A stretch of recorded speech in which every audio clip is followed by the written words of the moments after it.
Hey, my name is Paul. I'm one of the teaching pastors here at Epic. Can you help me, Maniac, welcome to everyone who's joining us from other locations right now? All right. So if you didn't know this, and I talk about this a lot, I know. I teach English and writing at a middle school because I'm a glutton for punishment, apparently. So last month, I had my students look at this poem by Langston Hughes. It's called Harlem. And some people know it as dream deferred. And so a dream deferred is a dream that hasn't come like we thought it would. It's a dream that's delayed. It's a dream that's put off. And so I want to read it for you. So here it is. This is Langston Hughes with Harlem.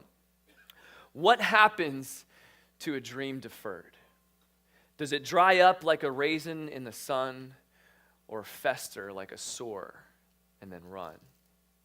Does it stink like rotten meat, or crust and sugar over like a syrupy sweet? Maybe it just sags like a heavy load, or does it explode?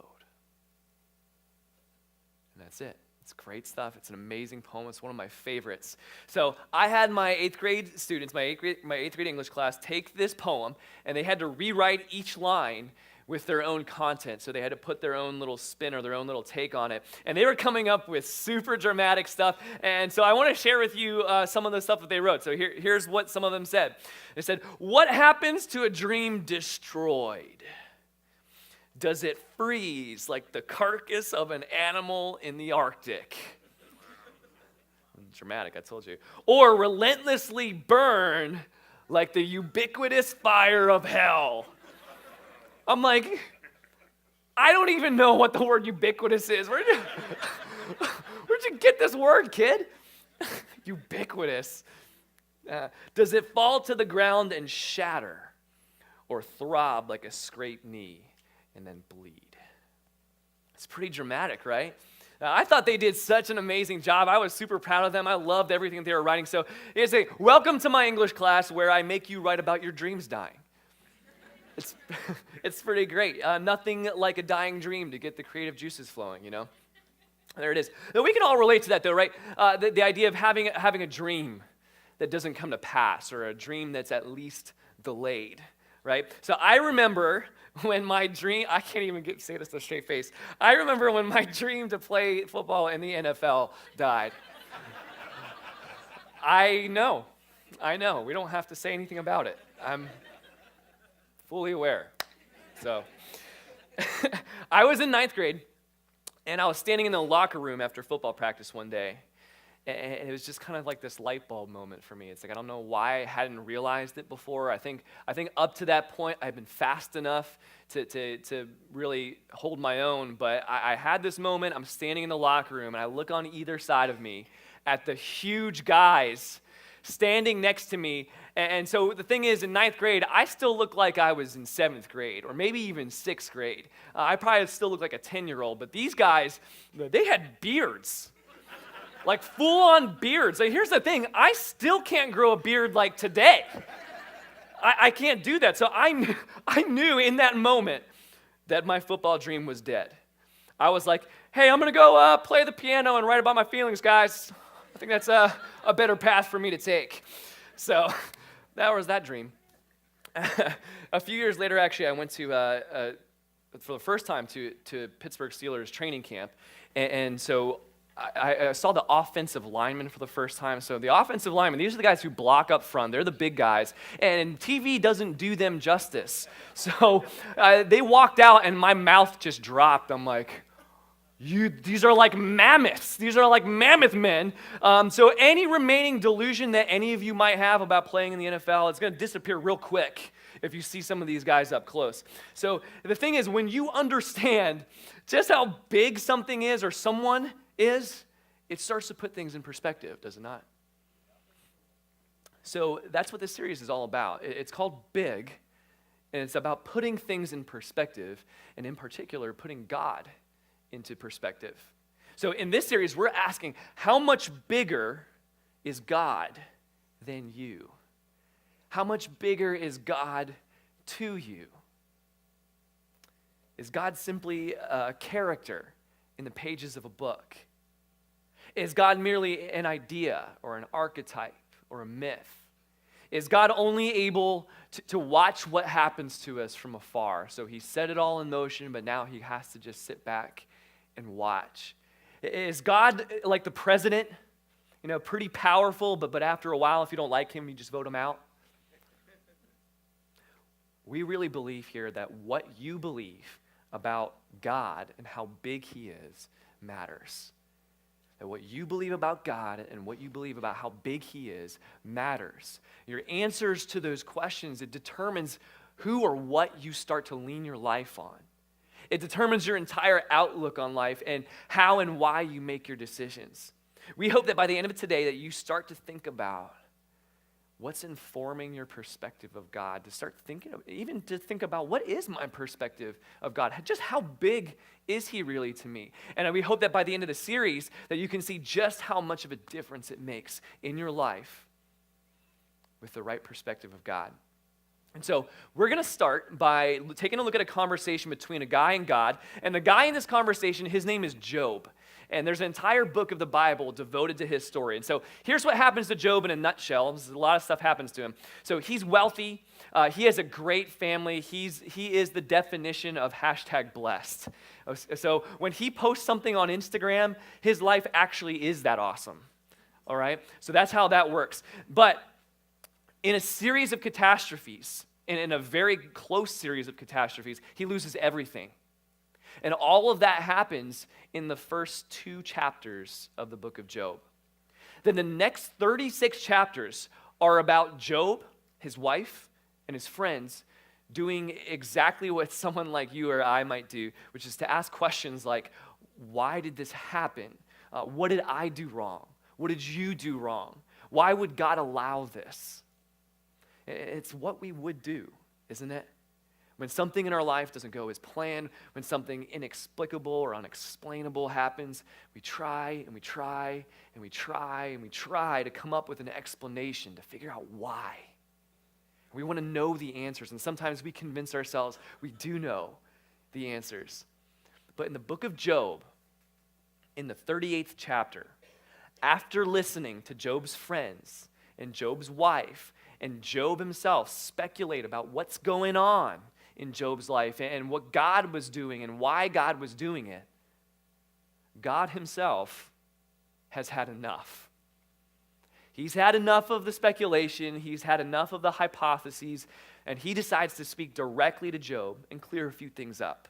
So this is truly one of my favorite passages that we're about to read in the entire Bible. So if you've ever wondered, does God get sarcasm? The answer is a resounding yes. He does.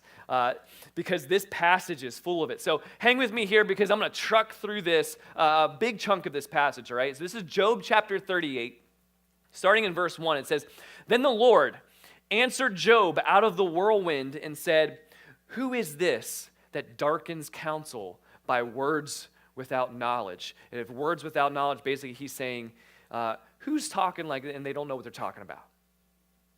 And then he says, "Dress for action like a man."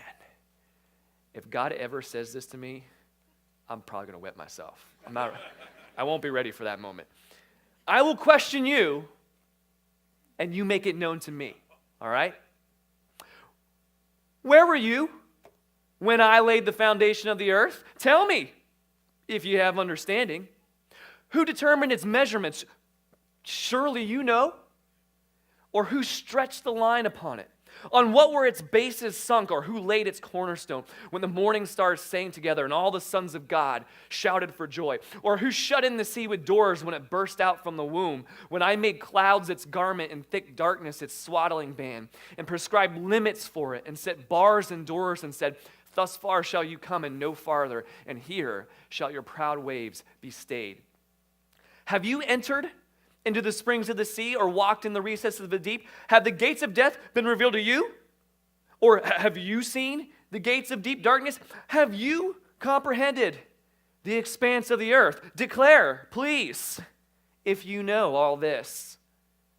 Where is the way to the dwelling of light, and where is the place of darkness, that you may take it to its territory, and that you may discern the path to its home? Oh, you know, for you were born then, and the number of your days is great. You listen to that sarcasm in that last line. Oh, you know. Oh, you know, right? You were there, right? So here are a few thoughts that we can draw out of what God says here. So he knows that everyone's had so many questions and theories about him. So he starts off with his own question. He says, where were you? Huh? Where were you when I laid the foundation of the earth? So right away, he's establishing perspective and context. So it's like, in case you forgot, I was there when all of this started, and you weren't. And he reminds Job, and he actually says, like, you know, because you were born then. Oh, wait, you weren't. And then he talks about, and then he says something interesting about the ocean here. I think this is worth taking a deeper look at. This is start in verse 8. Or who shut in the sea with doors when it burst out from the womb, when I made clouds its garment and thick darkness its swaddling band, and prescribed limits for it, and set bars and doors, and said, thus far shall you come, and no farther, and here shall your proud waves be stayed. And here's what God is saying about the ocean. He's saying, who set the limits on the ocean? This guy. This guy. And the thing is, he's not just talking about the ocean, because everything that God created has limits. He said to the ocean, you come this far and you stop here. God's the one who made a day a day. God's the one who made a season a season. God's the one who says the mountains stop here and start here. He's the one who created humans and gave us the ability to not only live and breathe, but to think and to feel and to dream and to create and to love. But here's the catch. He also created us with limits.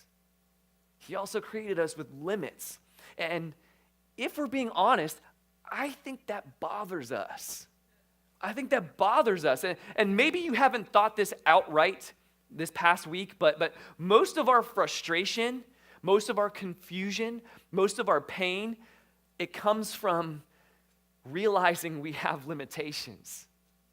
We get frustrated when we can't do something, when we can't do it all. You know, work, and being a mom or dad or wife or husband, and a friend, and exercising, and reading, and writing, and having fun, and doing this, and doing that, and the list goes on and on and on, and we get so frustrated that we can't do anything. Honestly, I get frustrated that I have to sleep. It's like offensive to me. I'm like, you've got to be kidding me. I have so much else that I could do, but you're making me sleep. This is ridiculous.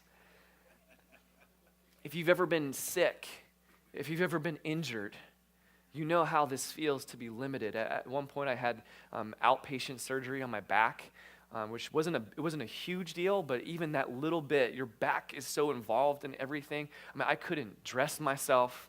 I couldn't bathe myself. It was the most frustrating period of my life because I had this, all of a sudden, I was acutely aware, and injuries will have a way of doing this to you. You're acutely aware of your limitations.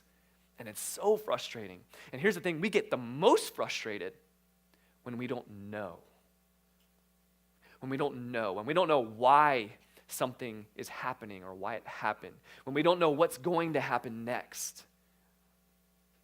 Our limitations are frustrating. So God reminds Job, the same way that I limited the sea, I limited you. I limited you.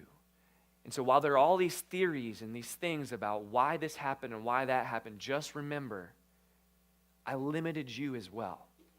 And there's a movie, and now there's, I think, a show even. It's called Limitless. I don't know if you've seen either of these. And so Limitless, the movie anyway, is about a guy who's figured out how to unlock the potential of his brain and move way beyond the normal limits of a human. And so I think that kind of story, the idea of limitations being lifted off of us really appeals to us. So the idea of a human that has no limits, super appealing to us. Superheroes in stories like that, really appealing to us. The idea of people being more than people, like we look at that and we're like, yes, I wish I could have that. And that's the same thing that makes the idea of being limitless is the same thing that's most likely informing most of our perspectives. And it's most like the same thing if you go all the way back to Genesis, the beginning of Genesis, when Scripture describes the first man and the first woman, Adam and Eve. God says to them, you can have everything. You can have everything you want. Everything that you can see is yours except this tree and the fruit on this tree. And the fruit on this tree is going to have knowledge beyond your imagination. You just can't have that. And what did they do? They're like, give me that. I want that. Like, don't put limitations on me. I want that. I want this. I want more. It's the same thing. And I think that we can boil all of that down, our frustration with being limited, the Adam and Eve in the garden, everything comes down to this one word, pride. Pride. It's the thing that every single one of us has to deal with to some extent. And while there might be a dozen reasons why our perspective of God might be skewed, I'm willing to go out on a limb and say that if we followed those reasons down to their roots, most likely we would find pride there. It's pride that makes us think, I know better. It's pride that makes us think, I know better how to run my life than God does. It's pride that makes us go, I'm going to keep on doing this even if I know it's wrong. So how many of you have realized halfway through an argument where you started off, you thought you were right, and you about halfway through this like light bulb goes off and you're like, oh no, I'm definitely wrong. I am definitely wrong. Like, I am dead to rights, like wrong. It's like a fact, I am wrong and I know it, but you make this split-second decision where you're like, well, I'm too deep, can't turn back now. Full steam ahead, right? Full steam ahead. You can't stop this train, all right? I will apologize later, I guess, but for right now, you know you're wrong and you keep on doing it. That's pride. And God reminds Job, and by extension, he reminds us that God created the universe, and God set its limits. God created us, and God set our limits as well. So we can't know everything. We often convince ourselves that we do know, that we're right. We convince ourselves that my way of thinking is the best way of thinking. We convince ourselves that my way is better than everyone else's way, and oftentimes better than God's way even.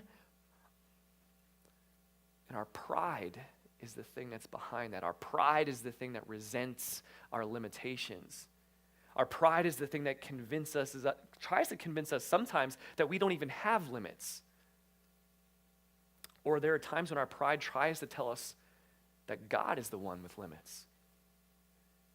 And pride is the thing that God is addressing with Job. So when I look again at verse 16, it says, have you entered into the springs of the sea? Was it you? I forget. Was it you? No? Or walked in the recesses of the deep? Have the gates of death been revealed to you? Is it you or is it somebody else? Have you comprehended the expanse of the earth? Like, are you able to understand that? Can you tell? He's saying, have you walked in the deep? Do you know how far down this goes? Have you comprehended the expanses? Like, do you know how big all of this really is? You don't, but I do. You don't, but I do. God is saying everything that exists has limits. Everything that exists has limits, including the universe, but I am limitless. I'm the limitless one. Only I know how deep this goes. Only I know how far this goes because I made it all. I was there and I set the limit myself. I'm that big. That's what God is saying to us right now. I am that big. Don't forget how big I am. But I really do think that it is easy.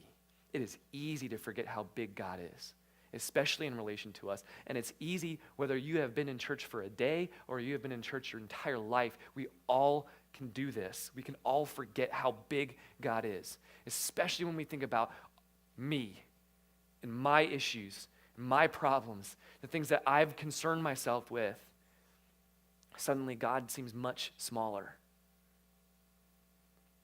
So there's something that I think demonstrates this idea visually. So fair warning, I'm going to geek out here for a couple minutes. So please give me that. I hope this is a safe space, and hopefully you can roll with me here. So there's a concept in film called forced perspective.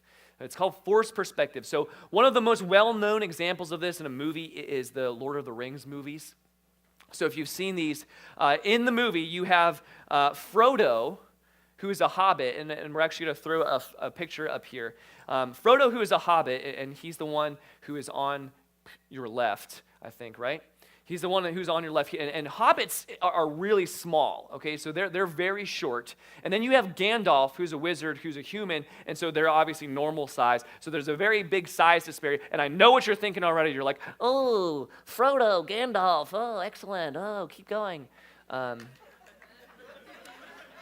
told you, all right? I warned you up front. I know, okay?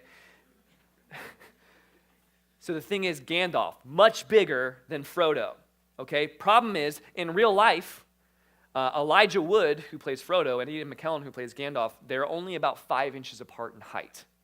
So how do you make two guys who are almost the same height in real life appear to be several feet apart in height in a movie?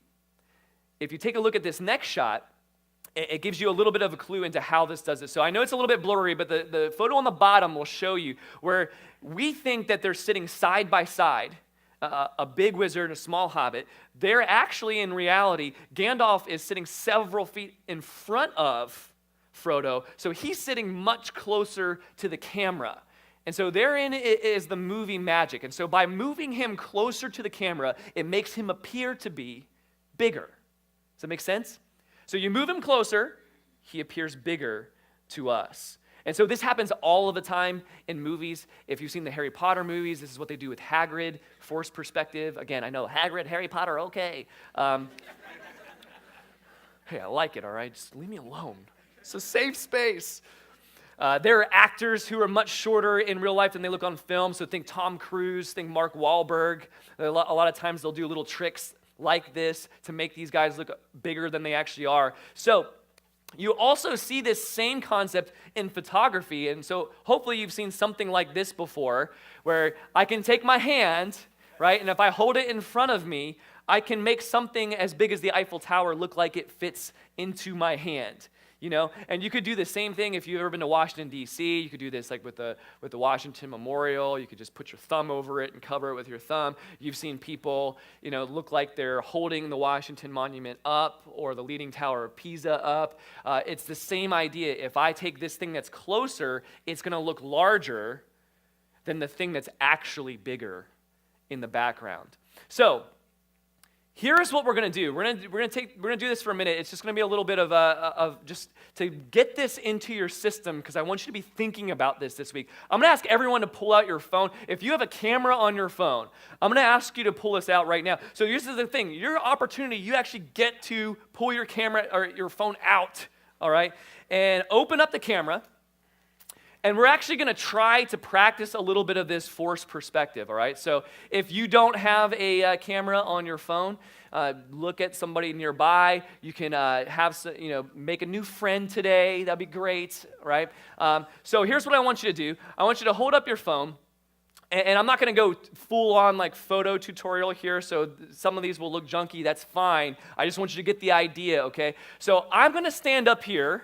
Okay, and you're going to take a picture of me, but if you hold your hand out kind of like this, you can make your fingers or your hand look just as big as me. And so I just want you to take a few shots, all right? You can pretend like you're squeezing my head or like put your finger over my face. I'm going to hold this up. You can pretend like you're lifting me up.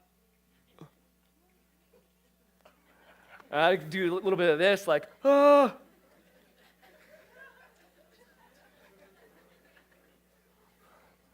All right? And you're going to keep doing that. And if you have a really good shot, if you have a funny shot, if it turns out to be, I know the lighting's not perfect or whatever, hey, send it to us on our social. And here's what I want you to do, a little bit of homework, okay?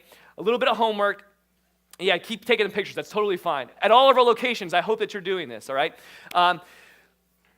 As you go throughout your week, okay, I want you to be thinking about forced perspective. So if you see some good opportunities as you're walking to work, or maybe you're at work, maybe you're bored out of your mind at work, and there's literally nothing better for you to do than this, is to just pull your camera out, look at your coworker over there, and be like,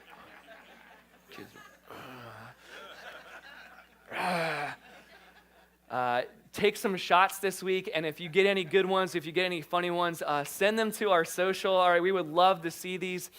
We would love to share some good ones, all right? So be thinking about this forced perspective idea. And the ultimate takeaway here is this idea of, if I hold my hand out in front of you, right? My hand is not bigger than you, but I can make my hand look bigger than you because it is between me and you. And so when we look at forced perspective in film or in photography, when you shoot actors in such a way that's deceptively, where one is deceptively bigger than the other, when you see a photo where something looks deceptively bigger, there's a very, very, very simple truth that applies the same way to how we perceive God in everything else. And here it is. Whatever you keep closest will be biggest to you. It's simple, but there it is. Whatever you keep closest will be biggest to you. If I put my hand between me and you, my hand will seem bigger. It's not actually bigger, but it feels and looks bigger to me because it's like right here, right? Right here in front of my face. So the more interesting question is, what happens when we keep something closer than we're keeping God? What happens when we keep something closer than we're keeping God? What happens if we keep our spouse or our kids or our girlfriend closer than God? What happens if we keep our job and our work closer than we keep God? What happens if we keep our pride or our fear or our doubts or our anxiety or our pain and hurt closer than we keep God? What if the thing right in front of you right now isn't as big as you think it is? What if you've been holding it so close that it skewed your perspective? What if God is a little bigger than you previously thought? So today, as we gear up for this series, I want to challenge you to think about, what in your life have you made bigger than God? Or maybe even if maybe what you made bigger than God isn't the right, what in your life feels bigger than God? What person or people or goal or idea or priority? Think about it. What have you made more powerful than God? What have you made smarter than God? What have you made scarier than God? What have you made more worthwhile or important than God? And really, I think what's behind all this is, if we take a look, it's really, what have you kept closer than you've kept God? For some of us, that might be money. For some of us, that might be our work or our jobs. And it might be our work or our jobs because of money. It might be a relationship or relationships or the idea of our particular relationship. It might be security. It might be pain, something or someone we haven't forgiven. And it might simply be my pride, my ego, me, that I've held closer than I've held God. And when we hold any of these things closer than we hold God, something happens. So things begin to take precedence then. Those things that we're holding closer begin to take precedence. They begin to take over, and God, in our perspective, begins to shrink. And when God starts to shrink in our perspective, the best things in life, the best things that God's intended for us, they start to slip away from us a little bit. And I've said this before, but this isn't just if you're not a Christian.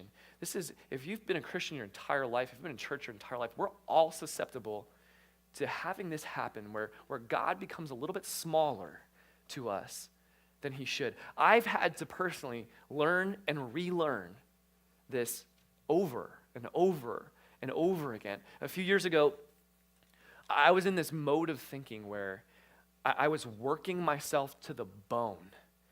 Not just at my jobs, but at everything. Everything. I was just working myself to death. And I was doing it all because I was holding something close here and here in front of my face. And I was holding someone's words very close in front of me. And those words went something like this: you're not doing enough for me to love you. And that's all I saw for a good number of years. That's all I saw was that. And I held it right here. I held it right here. And so I was trying to do everything. I was trying to do everything and be everything and do everything and do more and more and more and do it perfectly, or else. The thing I wasn't holding close at that time was God and his words. Because he says these words, and they're there for all of us to hear. He says, my grace is sufficient for you. He says, my grace is sufficient for you. But that was like way out in the distance, you know? It's tiny. It's like this. But the words that like you weren't enough and you aren't enough was right here. And I worked myself sick. I was sick, like I was physically sick. And it wasn't until I flip-flopped those two things, moved those words to the back, moved God's words up here, that suddenly I could understand my grace is sufficient for you. You don't have to be perfect. You didn't have to be and work to be enough or to do enough. It is enough right now. It's not about you being perfect or doing everything just right. So what are you holding closer than God? What are you holding closer than God? What's bigger than God to you right now because of what you are holding closer? So I want to challenge you to be here for this series, to have your eyes open to, A, what's closer to you than God is, and then the bigness of God, the actual true bigness of God. So if you're here and you have an obstacle between you and faith, maybe it's scientific, maybe it's the Bible, maybe it's a person or people or experiences that you've had with church in the past, whatever it is, I want to ask you, if nothing else, I want to ask you to just be here and to be open to the idea, the possibility that just maybe God could be bigger than the gap that currently exists between you and having faith. So that gap, that ocean, the worlds maybe between you and faith, I believe God can bridge that. I believe that he's that big. And so, if nothing else, be here, be open to the possibility, and see what happens. And for everybody else, I want to challenge you to start the series by taking inventory of what's big in your perspective and in your life right now. I want to challenge you to be honest with yourself. Think about what you might be holding closer than God and therefore have made bigger than God. I want you to ask yourself, here's some questions, honestly, you can ask yourself, practical questions. What feels overwhelming to me right now? Well, what feels bigger than I can handle? What has been stressing me out again and again and again? What consumes most of my thoughts when I get a minute to think? What's getting my best time and my best energy? So I'm hoping and I'm praying that over the next few weeks for many of us here, that God shows up in a big way. That as we walk through this series, that he shows us how big he is, how big his wisdom is, his love, his grace, his heart, and that it would change us in the way we live. And it's going to start by us looking at what we're holding close and what are we making bigger. Let's pray. God, we thank you so much for this place, for this time, for this opportunity. I thank you for your bigness, God. I thank you, God, that you are bigger than my doubts, my fears, my worries. Everything that's in my life, God, pales in comparison to you. God, I pray for every single person here that you would open our eyes and open our hearts to show us the things that we're holding closer than we're holding you. And God, I pray that you'd help us to move and shift things so that you're in focus and we'd understand just how big you are. We pray these things in Jesus' name. Amen.